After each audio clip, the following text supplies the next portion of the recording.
I've been helping men with their marriages for the last 9 years, and it's taken me that long to articulate this counterintuitive principle that saves marriages again and again. So, you and your wife, not great. Things aren't going very well. Your roommates, you're disconnected. Hang out with me for these 2-ish minutes. Hell, save it to come back to because you'll forget, and it's going to be important that you remember. So, here it is. Forget about your wife. Sounds wild? Stay with me. What men tend to do when things aren't going well in their marriages is they let their wives' discontent and frustrations with them dictate how and when they're going to show up within the marriage. It is the driving force of their decision to show up in some level or capacity. So you get to a spot, your wife says she's unhappy, she's frustrated about some stuff, has been for a while. That lights a fire under your ass, and you start putting in some level of work. And you start climbing this mountain. I'm putting in the work. I'm showing her that I love her. Awesome.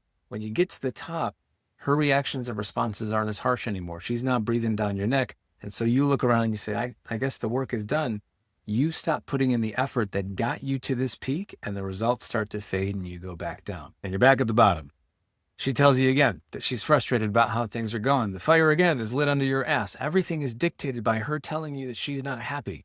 When she is happy, you fall off. When she's unhappy, you kick it into gear.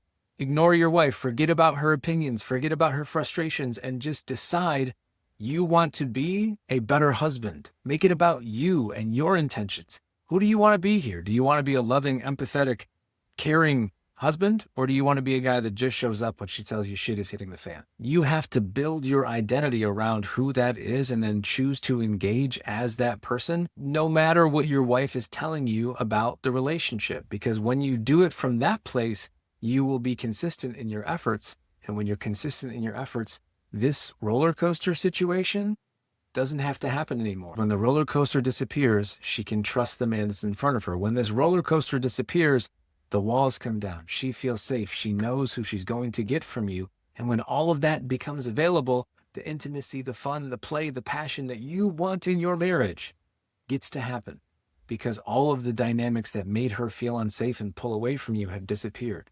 And at the cause of that is you've ignored your wife. You've forgotten about her frustrations and not let that dictate your actions. Your actions instead have been dictated by your decision and your identity as a good husband. If you come from that place, all the stuff that you're currently experiencing disappears. But if you keep waiting for your wife to smack you upside the head before you want to do anything within your marriage, you're going to keep riding the roller coaster. Okay?